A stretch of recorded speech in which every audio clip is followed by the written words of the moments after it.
Sunday ശാലോമിലേക്ക് സ്വാഗതം.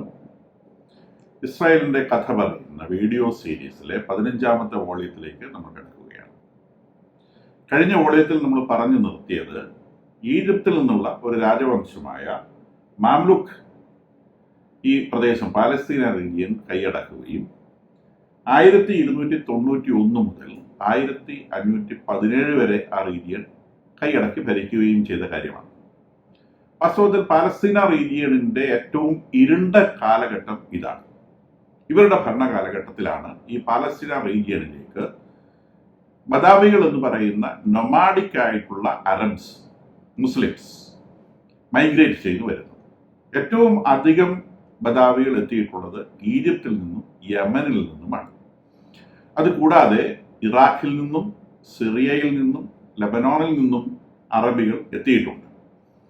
ഇവരുടെ ഈ ഒരു കാലഘട്ടത്തിൽ ഇവർ പ്രധാനമായും ചെയ്തത്, ഇത് ക്രൂസഡേഴ്സിന്റെ കയ്യിൽ നിന്നാണ് ഇവരിത് പിടിക്കുന്നത്. സ്വാഭാവികമായിട്ടും എക്സ്ട്രീംലി ആന്റി ക്രിസ്ത്യൻ ആയിട്ട് ഈ ഒരു റീജിയന്റെ ചരിത്രം നമ്മൾ പരിശോധിക്കുമ്പോൾ ഏകദേശം BC 1500 മുതലുള്ള കാലഘട്ടം പരിഗണിക്കുകയാണെങ്കിൽ BC 1500 മുതൽ AD 500 വരെ, ഏകദേശം AD 400 വരെ ഉള്ള കാലഘട്ടത്തിൽ അവിടെ ജൂയിഷ് റിലിജിയൻ ആയിരുന്നു പ്രോമിനന്റ് റിലിജിയൻ. അതിനുശേഷമുള്ള 1000 വർഷം അവിടുത്തെ പ്രോമിനന്റ് റിലിജിയൻ ക്രിസ്ത്യാനിറ്റി ആയിരുന്നു. അപ്പൊ ആദ്യത്തെ 1000 വർഷം ജൂയിഷ് റിലിജിയനും പിന്നത്തെ 1000 വർഷം ക്രിസ്ത്യാനിറ്റിയുമാണ്. ഈ 1291 മീൻസ് 1300ഓടെയാണ് ഈ ഭാഗത്തേക്ക് ലാർജ് സ്കെയിൽ അറബ് മുസ്ലിംസിന്റെ മൈഗ്രേഷൻ ഉണ്ടാകുന്നത്. അതിനു മുൻപ് തന്നെ ആളുകൾ മുസ്ലിംസ് സ്കാൻഡിയായിട്ട് ആ പ്രദേശത്ത് എത്തിയിട്ടുണ്ട്. കുറച്ചൊക്കെ കൺവേർഷൻസ് നടക്കുന്നുണ്ട്. സമരിറ്റൻസ് ഇതിലേക്ക് കൺവേർട്ട് ചെയ്ത കാര്യം ഞാൻ പറയുകയുണ്ടായി. കുറച്ച് അത്രത്തോളം ഫോഴ്സ്ഫുൾ കൺവേർഷൻ എന്ന് പറയാൻ പറ്റില്ല. ജസിയ എന്ന് പറയുന്ന മത ടാക്സ് ഏർപ്പെടുത്തുകയാണ് ചെയ്തിട്ടുള്ളത്. ഈ ടാക്സ് കൊടുക്കുന്നത് ലാഭകരമല്ല എന്ന് തോന്നിയവരാണ് പ്രധാനമായിട്ടും ഈ മതത്തിലേക്ക് ചേർന്നിട്ടുള്ളത്. ഈ മാംലുക്ക് പീരിയഡിൽ ഇവർ ചെയ്തത് യൂറോപ്യന്മാരാണ്, ക്രൂസഡേഴ്സ് യൂറോപ്യന്മാരാണ്. അവർ കുറച്ചുകൂടി സൗകര്യത്തിൽ ജീവിക്കുന്ന ആളുകളാണ്. അപ്പൊ അതുകൊണ്ട് ഈ പ്രദേശത്തിന്റെ സൗകര്യങ്ങൾ പരിപൂർണമായും നശിപ്പിച്ചു കളയുക എന്നുള്ളതാണ് ഈ മാംലുക്കുകൾ ആദ്യം ചെയ്ത പരിപാടി. അപ്പൊ ഇവിടെ ഈ പാലസ്തീന റീജിയനിലെ 30 പട്ടണങ്ങൾ, പ്രമുഖമായ 30 പട്ടണങ്ങൾ ഈ ക്രിസ്ത്യൻ പീരിയഡിൽ അവർ കൺസ്ട്രക്ട് ചെയ്ത് വളരെ എലൈറ്റ് ആയിട്ടുള്ള പ്രദേശമാക്കി അതിനെ ഉയർത്തിയിരുന്നു. ഈ 30 പട്ടണങ്ങൾ 28 എണ്ണവും ഇവര് തകർത്ത് നാമാവശേഷമാക്കി. ആകെ ബാക്കി വന്നത് നാബുലസ് എന്ന് പറയുന്ന പട്ടണവും ജെറുസലേം എന്ന പട്ടണവും മാത്രമാണ്. അത് തന്നെ ഭാഗികമായിട്ട് തകർക്കപ്പെട്ടു. ജീവിത സൗകര്യങ്ങൾ ഇല്ലാത്തത് കൊണ്ടാണ് പ്രധാനമായും ഈ പ്രദേശത്ത് നിന്ന് ജ്യൂസും ക്രിസ്ത്യൻസും ഓടിപ്പോയത്. ആ പ്രദേശത്ത് അവർ ഇരുട്ട് പരത്തിക്കണം. ആ ഇരുട്ടിന് ജീവിക്കാൻ പറ്റുന്ന, അതിനോട് യോജിച്ച് ജീവിക്കാൻ പറ്റുന്ന ബദാവികൾ, നൊമാഡിക് ആയിട്ടുള്ള അറബികൾ, ഒട്ടകത്തെ വളർത്തി ജീവിക്കുന്നവർ ആ പ്രദേശത്തേക്ക് വരികയും അവിടെ തമ്പടിക്കുകയും ചെയ്തു. അങ്ങനെയാണ് ഇന്നത്തെ പാലസ്തീന പ്രദേശത്ത് അറബ് മുസ്ലിംസ് എത്തിപ്പെടുന്നത് മനസ്സിലാക്കണം. ഇവർക്ക് അവിടെയുള്ള ചരിത്രം 1300 ശേഷമുള്ള ചരിത്രമാണ്. ഇപ്പൊ ഇത് 2000 ആണ്ടാണ് എന്ന് പറഞ്ഞാൽ ഏകദേശം 700 വർഷക്കാലത്തെ ഒരു ചരിത്രമാണ് അവിടെ മുസ്ലിങ്ങൾക്കുള്ളത്. അതിനു മുൻപ് മുസ്ലിങ്ങളുടെ നാമമാത്രമായിരുന്നു. 1517 ഈ പ്രദേശം ഓട്ടോമൻ സാമ്രാജ്യം കീഴടക്കുന്നു. ഓട്ടോമൻ സാമ്രാജ്യം എന്നുള്ളത് ഏകദേശം ഒരു നൂറ്റാണ്ട് കൊണ്ട് തുർക്കി ആസ്ഥാനമായി തുർക്കിയിലെ അനറ്റോളിയ എന്ന് പറയുന്ന പ്രദേശത്ത് വളർന്നു വന്ന ഒരു കുഞ്ഞു രാജവംശം, അത് ഒരു 100 വർഷം കൊണ്ട് വളരെ ഭീമാകാരമായ ഒരു സാമ്രാജ്യമായി വളരുകയും അങ്ങനെ 1517 ഈ പാലസ്തീന റീജിയനോട് പിടിച്ചെടുക്കുകയും ചെയ്തു. ലോകത്തിലെ ഏറ്റവും പ്രമുഖമായ രാജവംശങ്ങളിൽ ഒന്നാണത്. 1400-കളിൽ 1500-കളിലാണ് ഇവർക്ക് വലിയ ശക്തി ഉണ്ടാകുന്നത്. 1515 മുതലുള്ള ഒരു കാലഘട്ടമാണ് ഇവരുടെ വലിയ ഫ്ലറിഷിംഗ് ആയിട്ടുള്ള കാലഘട്ടമായിട്ട് പരിഗണിക്കുന്നത്. അതിനുശേഷം 1917 ഒന്നാം ലോകമഹായുദ്ധത്തിൽ തകർന്നടിയുന്നത് വരെ ലോകത്തിലെ ഒരു പ്രമുഖ ശക്തിയായിരുന്നു. പക്ഷെ ഒരു 200 വർഷം, 1500-ന് ശേഷമുള്ള ഒരു 200 വർഷം കൊണ്ട് ഒരു ശക്തി ക്ഷയിച്ചു പോകുന്നുണ്ട്. എങ്കിലും 1700-കളിലൊക്കെ ലോകത്തിലെ ഏറ്റവും പ്രമുഖമായ പവർ ഇവരായിരുന്നു. പക്ഷെ പിന്നീട് നമുക്കറിയാം യൂറോപ്യൻ ശക്തികൾ ഉയർന്നു വരുന്നുണ്ട്. ബ്രിട്ടൻ 1500-കൾക്ക് ശേഷം ബ്രിട്ടൻ ഇങ്ങനെ ഓരോരോ കോളനികൾ സ്ഥാപിക്കുകയും വലിയ വ്യാപാര ബന്ധങ്ങൾ ഉണ്ടാക്കുകയും ഒക്കെ ചെയ്യുകയും അങ്ങനെ ബ്രിട്ടൻ വളരെ വലുതാവുകയും ചെയ്തു. ഫ്രാൻസിന് കോളനി ഉണ്ടായി, സ്പെയിനിന് കോളനി ഉണ്ടായി. അപ്പോൾ യൂറോപ്യൻ രാജ്യങ്ങൾ അതിഭയങ്കരമായിട്ട് വളരുന്നുണ്ട്. അപ്പൊ അവർ വളരുന്നത് ഈ യുദ്ധം കൊണ്ട്, കോളനൈസേഷൻ കൊണ്ട് മാത്രമല്ല, സയൻസ് ആൻഡ് ടെക്നോളജിയുടെ വലിയ ഡെവലപ്മെന്റ്. അതിനെ നവോത്ഥാനം എന്ന് നമ്മൾ വിളിക്കുന്നു. നവോത്ഥാനം എന്ന് വിളിക്കുന്ന സയൻസ് ആൻഡ് ടെക്നോളജിയുടെ വലിയ ഡെവലപ്മെന്റ്. ആ സയൻസ് ആൻഡ് ടെക്നോളജിയുടെ വലിയ ഡെവലപ്മെന്റ് ഉണ്ടായ ബിസിനസ് ഡെവലപ്മെന്റ്, സാമ്പത്തിക ഡെവലപ്മെന്റ്. അപ്പൊ അങ്ങനെ യൂറോപ്പ് വല്ലാതെ വളരുന്നുണ്ട്. അപ്പൊ യൂറോപ്പ് വളരുന്നതിനനുസരിച്ച് ഓട്ടോമൻ എംപയറിന് ക്ഷീണം സംഭവിക്കുന്നുണ്ട്. അങ്ങനെ ക്ഷീണം സംഭവിച്ച് ഫസ്റ്റ് വേൾഡ് വാറിൽ അത് തീർന്നു പോവുകയും 1917 ഓട്ടോമാൻ എംപയർ തീർത്തും ഇല്ലാതായി, അത് നശിപ്പിക്കപ്പെട്ടു എന്ന് ബ്രിട്ടൻ പ്രഖ്യാപിക്കുന്ന ഒരു സാഹചര്യം വരെ എത്തുകയും ഉണ്ടായിട്ടുണ്ട്. അപ്പൊ ഇവരുടെ ചരിത്രം നോക്കുമ്പോൾ ഞാൻ പറഞ്ഞു 1517 മുതൽ 1917 വരെ ഇവരാണ് ഈ പാലസ്തീന റീജിയൻ, ഓട്ടോമൻ തുർക്കികളാണ്, മുസ്ലിങ്ങളാണ് ഈ റീജിയൻ ഭരിച്ചിരുന്നത്. അവരും റിലീജിയസ് ടാക്സ് ചുമത്തിയിരുന്നു. അവർ അത്രത്തോളം ഇൻടോളറന്റ് ആയിരുന്ന റീജിയനാണ്. അവർ ഇസ്ലാമൈസേഷൻ എന്നുള്ളത് അവർ പ്രധാനമായിട്ട് ഈ റീജിയനിൽ ഇസ്ലാമൈസേഷൻ ഒന്നും നടത്താനില്ല, കാരണം അവിടെ വേറെ ആരുമില്ല. അവരുടെ ഇസ്ലാമൈസേഷൻ പ്രധാനമായിട്ട് നടന്നത് ബാൽക്കൻ റീജിയനിലാണ്. നമ്മൾ ടാജിക്കിസ്ഥാൻ എന്നൊക്കെ പറയുന്ന റഷ്യയുടെ ഭാഗമായിരുന്ന ആ പ്രദേശങ്ങളിലാണ് ഇസ്ലാം മതം ഇവരുടെ കാലഘട്ടത്തിൽ കാര്യമായി പടർന്നു പിടിച്ചത്. യൂറോപ്യൻ റീജിയന്റെ കുറെ പ്രദേശങ്ങൾ ഇവരുടെ കയ്യിൽ ഉണ്ടായിരുന്നു, പക്ഷെ അവിടെയൊന്നും അവർ ഇസ്ലാം എൻഫോഴ്സ് ചെയ്യാൻ ശ്രമിച്ചിട്ടില്ല. റിലീജിയസ് ടാക്സ് ഉണ്ടായിരുന്നു. ഇവര് 1538 ഈ ഡോം ഓഫ് റോക്ക് എന്ന് പറയുന്ന മുസ്ലിം ദേവാലയം ഇന്നത്തെ രൂപത്തിലേക്ക് ആക്കിയെടുത്തത് ഈ ഓട്ടോമൻ തുർക്കുകളാണ്. ഇവർ ചെയ്ത ഒരു പ്രധാന പരിപാടി 1541 ഈ ജെറുസലേം ദേവാലയമൊക്കെ നശിപ്പിച്ചു കളഞ്ഞു. പക്ഷെ അതിന്റെ ഗേറ്റുകൾ, അതിലേക്ക് കടക്കാനുള്ള വാതിലുകൾ അപ്പോഴും ഉണ്ടായിരുന്നു. വാതിലുകൾ മീൻസ് പട്ടണത്തിൽ നിന്ന് അതിലേക്ക് പ്രവേശിക്കുന്ന ഗേറ്റുകൾ. പട്ടണം ഫോർട്ടിഫൈഡ് ആയിട്ടുള്ള, അതായത് കോട്ട കെട്ടി അടച്ചുള്ള പട്ടണമാണ്. അപ്പൊ നശിപ്പിക്കപ്പെട്ട കോട്ടയാണെങ്കിൽ കൂടി അതിന്റെ കിഴക്കേ കവാടം, അത് ജൂതന്മാരെ സംബന്ധിച്ച് വളരെ പ്രധാനപ്പെട്ടതാണ്. ആ കിഴക്കേ കവാടത്തിലൂടെ മിശിഹ വരുമെന്നാണ് ജൂതന്മാർ പ്രതീക്ഷിച്ചിരുന്നത്. ക്രിസ്ത്യൻ ചരിത്രമനുസരിച്ച് ഈ യേശു ക്രിസ്തുദേവൻ ഈശോ മിശിഹ ഈ ഗേറ്റിലൂടെയാണ് ഓശാന ദിവസം, ക്രിസ്തുവിന്റെ പീഡാസഹനവുമായി ബന്ധപ്പെട്ട പ്രധാനപ്പെട്ട ഒരു ദിവസത്തെയാണ് നമ്മൾ ഓശാന എന്ന് പറയുന്നത്. ക്രിസ്തുവിന്റെ തിരുവുത്ഥാനം സംഭവിച്ച ഞായറാഴ്ചക്ക് തൊട്ടു മുമ്പിലത്തെ ഞായറാഴ്ച ക്രിസ്തു ജെറുസലേം ദേവാലയത്തിൽ പ്രവേശിക്കുന്നത് ഈ ഈസ്റ്റേൺ ഗേറ്റിലൂടെയാണ്. അപ്പം മിശിഹായുടെ പ്രവേശനം വാസ്തവത്തിൽ ക്രിസ്ത്യാനികളുടെ ഒരു ഫിലോസഫി അനുസരിച്ച്, അവരുടെ ഒരു ദൈവശാസ്ത്രം അനുസരിച്ച് ഈശോ ആ ദേവാലയത്തിലെ ഈസ്റ്റേൺ ഗേറ്റിലൂടെ പ്രവേശിച്ചതോടെ മിശിഹായുടെ പ്രവേശനം കഴിഞ്ഞു. പക്ഷെ ജ്യൂസ് ഈശോ മിശിഹായെ അംഗീകരിക്കാത്തത് കൊണ്ട്, അവർ വേറൊരു മിശിഹായെ പ്രതീക്ഷിച്ചിരിക്കുന്നത് കൊണ്ട് അവരെ ഈസ്റ്റേൺ ഗേറ്റിലൂടെ മിശിഹ കടന്നു വരും എന്നാണ് അവർ പ്രതീക്ഷിക്കുന്നത്. അങ്ങനെ പ്രതീക്ഷിക്കുന്ന ആ ഗേറ്റ് ഓട്ടോമാൻസ് പൂർണ്ണമായിട്ടും സീൽ ചെയ്തു. അവരത് അടച്ചു കളഞ്ഞു എന്ന് മാത്രമല്ല, അതിന് ഒരു ഗേറ്റ് ഉണ്ടാക്കാനുള്ള ഒരു സാഹചര്യം ഇല്ലാത്ത നിലയിൽ ആ പ്രദേശത്ത് ഒരു മോഡിഫൈ ചെയ്തത്. ഇത് 1541 അവർ ചെയ്യുന്നത്. 1798 നെപ്പോളിയൻ ഈ പ്രദേശത്ത് വരികയും ഏകദേശം ഒരു വർഷത്തോളം കാലഘട്ടം ഈ പലസ്തീന റീജിയനിൽ അദ്ദേഹം പിടിച്ചു നിൽക്കുകയും ചെയ്തിട്ടുണ്ട്. പക്ഷെ അത് കഴിഞ്ഞ് അദ്ദേഹത്തിന്റെ കയ്യിൽ നിന്ന് നഷ്ടപ്പെട്ടു. വീണ്ടും അത് ഓട്ടോമാൻസിന്റെ കയ്യിൽ തന്നെയായി. ഇനി നമ്മൾ ശ്രദ്ധിക്കേണ്ടത് ഇങ്ങോട്ടുള്ള തിരിച്ചുള്ള ജൂയിഷ് കുടിയേറ്റങ്ങളാണ്. അപ്പൊ ജ്യൂസൊക്കെ അവിടെ നിന്ന് ഓടിപ്പോയി, ക്രിസ്ത്യാനികൾ പോയി, അത് മുസ്ലിങ്ങളുടെ കയ്യിൽ. പേരിന് മാത്രം ജ്യൂസ് ആ പ്രദേശത്ത് ജീവിക്കുന്നുണ്ട്, പേരിന് മാത്രം ക്രിസ്ത്യാനികളും ആ പ്രദേശത്ത് ജീവിക്കുന്നുണ്ട്. പിന്നീട് 1808 മുതൽ 1808 ഏകദേശം 501 ജൂത കുടുംബങ്ങൾ ഏലിയ ബെൻ സോളമൻ സൽമാൻ എന്ന റബ്ബിയുടെ കീഴിൽ, അദ്ദേഹം ഒരു പോളിഷ് സിറ്റിസണാണ്, പോളണ്ട്കാരനാണ്.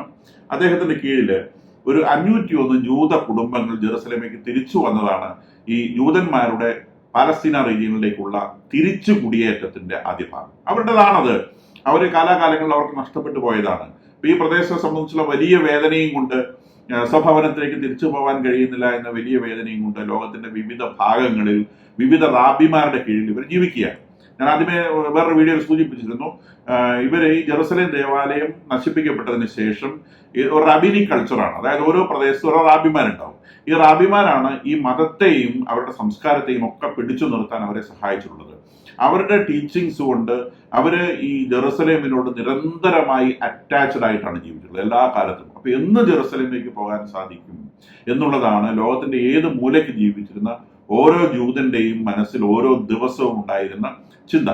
അപ്പൊ അവരുടെ തൽമുദ് എന്ന് പറയുന്ന പുസ്തകത്തിനകത്ത് പറഞ്ഞിരിക്കുന്നതനുസരിച്ച് മിശിഹ ജൂതവർഷം 5600 ഭൂമിയിൽ അവതരിക്കും എന്നൊരു ചിന്ത അവർക്കുണ്ടായിരുന്നു. 1560 എന്ന് പറയുന്നത് AD 1840. അപ്പൊ AD 1840 മിശിഹ വരും എന്ന പ്രതീക്ഷയോടെ കുറേശ്ശെ ജൂതന്മാരെ ഈ പ്രദേശത്തേക്ക് തിരിച്ചു വരാൻ തുടങ്ങി. അങ്ങനെ ആദ്യം തിരിച്ചു വന്നത് 1808. അപ്പൊ ആ ജൂത കുടിയേറ്റത്തിന് പ്രത്യേകിച്ച് പൊളിറ്റിക്കൽ ആയിട്ടുള്ളൊരു സംഗതിയല്ല. അവരുടെ മിശിഹ വരുമ്പം എതിരേൽക്കാൻ അവർ ആ പ്രദേശത്ത് ഉണ്ടാവണം എന്നൊരു ചിന്തയുടെ ഭാഗമായിട്ട് അവർ ഈ പ്രദേശത്തേക്ക് വരികയാണ്. അപ്പൊ അത് മോസ്റ്റ്ലി ഡിവാസ്റ്റേറ്റഡ് ആയിട്ടുള്ള ഏരിയ ആണ്. അവിടെ ഒന്നും ആരുമില്ല. അവർ വന്ന് അവിടെ സെറ്റിൽ ചെയ്ത് തുടങ്ങി. അങ്ങനെ സെറ്റിൽ ചെയ്ത് തുടങ്ങി 1840 ജെറുസലേമിനടുത്ത് ഒരു ഫസ്റ്റ് ജൂയിഷ് സെറ്റിൽമെന്റ് മീൻസ് ഒരു ഗ്രാമം, അവർക്ക് ജീവിക്കാനുള്ള ഒരു ഗ്രാമവും സൗകര്യങ്ങളും ഒക്കെ 1840 ആദ്യമായിട്ട് നിർമ്മിക്കപ്പെടുന്നത്. 1840 1882 മുതൽ 1903 വരെ ഉള്ള കാലഘട്ടത്തിൽ ഇവർ ആലിയ എന്ന് പറയുന്ന ഒരു തിരിച്ചുപോക്ക്, ആലിയ മീൻസ് തിരിച്ചുപോക്ക് എന്നാണ് ആ വാക്കിന്റെ അർത്ഥം. അതൊരു ഹീബ്രു വേർഡാണ്, തിരിച്ചുപോക്ക്. അപ്പൊ ആലിയ എന്ന് പറയുന്ന ഒരു ചിന്ത, ഇത് എല്ലാ റാബിമാരെയും ലോകത്തിൽ എല്ലായിടത്തും ജൂതന്മാരെ പറഞ്ഞ് പഠിപ്പിച്ചിട്ടുള്ളതാണ്. അപ്പൊ ഈ ആലിയ എന്നുള്ള ഈ ചിന്ത, തിരിച്ചുപോക്ക് എന്നുള്ള ചിന്തയുടെ ഭാഗമായി സിറിയയിൽ നിന്ന് ഏകദേശം 30,000-ഓളം ജൂതന്മാര് ഈ പാലസ്തീന റീജിയനിലേക്ക് കുടിയേറുന്നു. അതിന് തുടർച്ചയായിട്ട് കണ്ടിന്യൂസ് ആയിട്ട് ജൂതന്മാർ വരുന്നുണ്ട്. അത് ആയിരങ്ങളായിട്ടും 5000-ങ്ങളായിട്ടും ഒക്കെ ഇവർ വന്നുകൊണ്ടിരിക്കുകയാണ്. അതിനിടയിലൂടെ 1897 പ്രത്യേകമായിട്ട് ഓർക്കേണ്ട ഒരു സംഗതിയാണ്. ഇവിടെയാണ് ഇതിന്റെ രാഷ്ട്രീയം വരുന്നത്. 1897 ഒന്നാം സയനിസ്റ്റ് കോൺഗ്രസ് സ്വിറ്റ്സർലൻഡിൽ സംഘടിപ്പിക്കപ്പെടുന്നത്. യൂറോപ്പിലുണ്ടായിട്ടുള്ള ഒരു മൂവ്മെന്റ് പേരാണ് സയനിസ്റ്റ് മൂവ്മെന്റ്. ഈ സയനിസ്റ്റ് എന്നൊരു വാക്കിന്റെ അർത്ഥം സിയോൺ. നമ്മൾ സിയോൻ മാമല മേലെ എന്നൊക്കെ പറയുന്ന ഒരു പാട്ടുകളൊക്കെ കേട്ടിട്ടുണ്ട്. സിയോൻ എന്ന് പറഞ്ഞാൽ ജെറുസലേം എന്ന അർത്ഥം. അപ്പം സയനിസ്റ്റ് മൂവ്മെന്റ് എന്ന് പറഞ്ഞാൽ ജെറുസലേം മൂവ്മെന്റ് എന്നാണ് അർത്ഥം. അങ്ങനെ ഈ സയനിസ്റ്റ് മൂവ്മെന്റുകാർക്ക് ഒരു മുദ്രാവാക്യമുണ്ട്. അവരുടെ മുദ്രാവാക്യം ഇതാണ്: കഴിയുന്നത്ര ജൂതന്മാര് പാലസ്തീന റീജിയനിലേക്ക് തിരിച്ചു പോകുക. രണ്ടാമത്തെ മുദ്രാവാക്യം: കഴിയുന്നത്ര ഭൂപ്രദേശം, അവരുടെ വാഗ്ദത്ത ഭൂമിയിൽ, അവർക്ക് ദൈവം കൊടുത്ത ഭൂമിയിൽ നിന്ന് കഴിയുന്നത്ര ഭൂപ്രദേശം കൈയടക്കുക.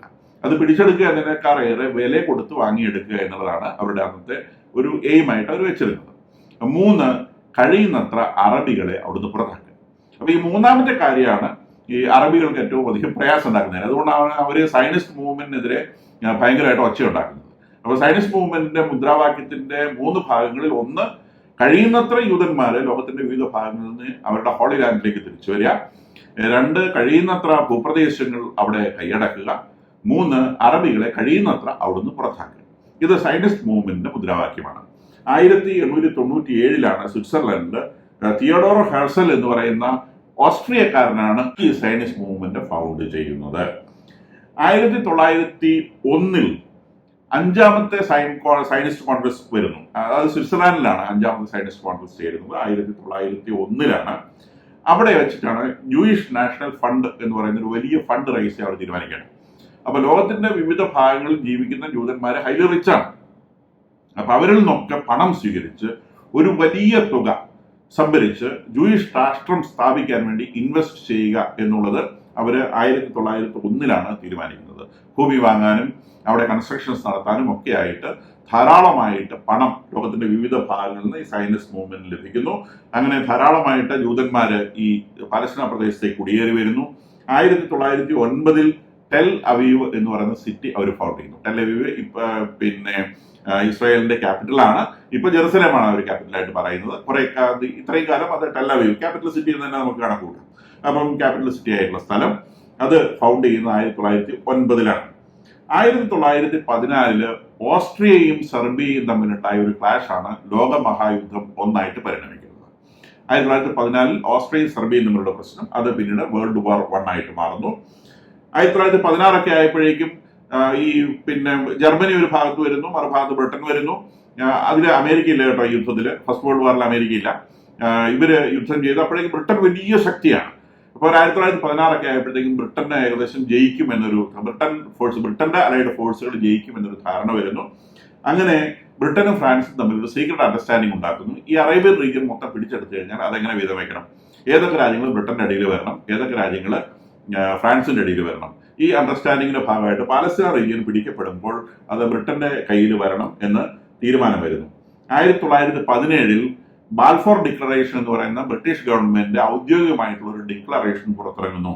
ആ ഡിക്ലറേഷനിൽ പറയുന്നത് അവിടെ ഒരു ജൂയിഷ് ലാൻഡ്, ഹോളി ലാൻഡിൽ ഒരു ജൂയിഷ് ലാൻഡ്, ജൂതന്മാർക്കുള്ള ഒരു ഹോം ലാൻഡ് ബ്രിട്ടൻ സപ്പോർട്ട് ചെയ്യും എന്നുള്ള കാര്യം 1917 ബാൽഫോർ ഡിക്ലറേഷനിലാണ് പറയുന്നത്. അപ്പോഴേക്കും ധാരാളം യൂതന്മാർ ആ പ്രദേശത്തെത്തി.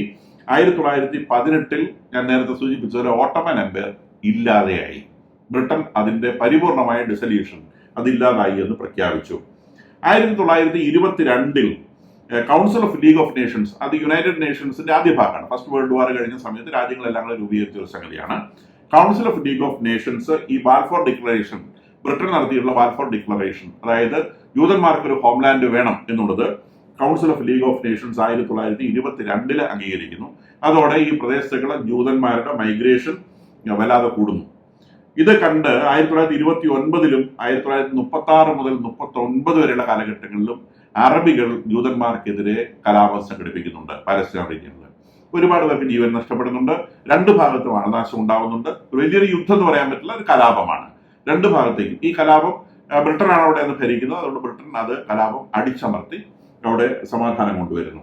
1940 ചർച്ചിൽ ഒരു ലോകവ്യാപകമായ പ്രസ്താവനയിലൂടെ ലോകത്തിലുള്ള മുഴുവൻ ജൂതന്മാരും പാലസ്തീന റീജിയനിലേക്ക്, അവരുടെ ഹോംലാൻഡിലേക്ക് തിരിച്ചു പോകണം എന്ന ഒരു പ്രസ്താവന നടത്തുന്നു. 1947 സെക്കൻഡ് വേൾഡ് വാർ കഴിയുന്നു. 42 മുതൽ 47 വരെയാണ്. 1939 സെക്കൻഡ് വേൾഡ് വാർ സ്റ്റാർട്ട് ചെയ്യുന്നത്. നമുക്കറിയാം, ഹംഗറി ഓസ്ട്രേലിയ പ്രവേശിക്കുന്നതോടെയാണ് സെക്കൻഡ് വേൾഡ് വാർ സ്റ്റാർട്ട് ചെയ്യുന്നത്. പിന്നെ ജർമ്മനി വരുന്നു. 1942 US അതിനകത്ത് വരുന്നു. 1945 ഈ യുദ്ധം തീരുന്നു. ജപ്പാനിൽ ആറ്റം ബോംബ് ഇടുന്നതോടെ സെക്കൻഡ് വേൾഡ് വാർ തീരുന്നു. ഇതൊക്കെ വളരെ രസകരമായ ആധുനിക ലോകത്തിന്റെ നിർമ്മിതിയിൽ ഏറ്റവും അധികം പങ്കുവഹിച്ചിട്ടുള്ള ഒരു സംഗതിയാണ് സെക്കൻഡ് വേൾഡ് വാർ. നമുക്ക് എപ്പോഴെങ്കിലും അതിനെപ്പറ്റി വീഡിയോ ചെയ്യാം. ഈ 1947 യുണൈറ്റഡ് നേഷൻസ്, സെക്കൻഡ് വേൾഡ് വാർ കഴിഞ്ഞ് യുണൈറ്റഡ് നേഷൻസ് വരുന്നു. യുണൈറ്റഡ് നേഷൻസിന്റെ ജനറൽ അസംബ്ലി ഈ പാലസ്തീന റീജിയനെ ഡിവൈഡ് ചെയ്ത് ജൂതന്മാർക്ക് ഒരു റീജിയണും അറബികൾക്ക് വേറൊരു റീജിയണും ജെറുസലേം ഒരു ഇന്റർനാഷണൽ കമ്മ്യൂണിറ്റിയുടെ കീഴിലുള്ള ഒരു സിറ്റിയുമായിട്ട് വരണം എന്ന പ്രമേയം പാസ്സാക്കുന്നു. 1947 നവംബർ 29 ഈ പ്രമേയം പാസ്സാക്കുന്നത്. അപ്പം ഈ പാലസ്തീന റീജിയൻ വീതം വെച്ച് ഒരു ഭാഗം ജൂതന്മാർക്കും ഒരു ഭാഗം അറബികൾക്കും, ഈ ജെറുസലേം എന്ന് പറയുന്നത് ക്രിസ്ത്യാനികൾക്കും ജൂതന്മാർക്കും അറബികൾക്കും ഒരുപോലെ ഇമ്പോർട്ടന്റ് ആയതുകൊണ്ട് അവിടെ ഒരു ഇന്റർനാഷണൽ അതോറിറ്റി അവിടെ ഭരിക്കുന്ന രീതിയിലുമുള്ള ഒരു സംവിധാനം വരണം എന്ന് UN തീരുമാനിക്കുന്നു. ഈ തീരുമാനത്തിൽ ഏറ്റവും അധികം സ്വാധീനം ചെലുത്തിയിട്ടുള്ള ആള് നമ്മളുടെ ഇന്ത്യയുടെ പ്രധാനമന്ത്രിയായിരുന്ന ജവഹർലാൽ നെഹ്റു ആണെന്നുള്ളത് പ്രത്യേകം എടുത്തു പറയേണ്ട സംഗതിയാണ്. അപ്പം അന്താരാഷ്ട്ര സമൂഹമാണ് അവിടെ ഒരു ജൂയിഷ് ഹോം ലാൻഡ് ഉണ്ടാക്കുവാനുള്ള തീരുമാനമെടുത്തിട്ടുള്ളത്. ജൂതന്മാർ ഒറ്റയ്ക്കല്ല, ലോകത്തുള്ള മുഴുവൻ രാജ്യങ്ങളും ചേർന്നാണ് അവിടെ ഒരു ജൂയിഷ് ഹോം ലാൻഡ് വേണം എന്ന തീരുമാനം എടുത്തിട്ടുള്ളത്. ഇതിന്റെ ബാക്കി കഥ അടുത്ത വീഡിയോ.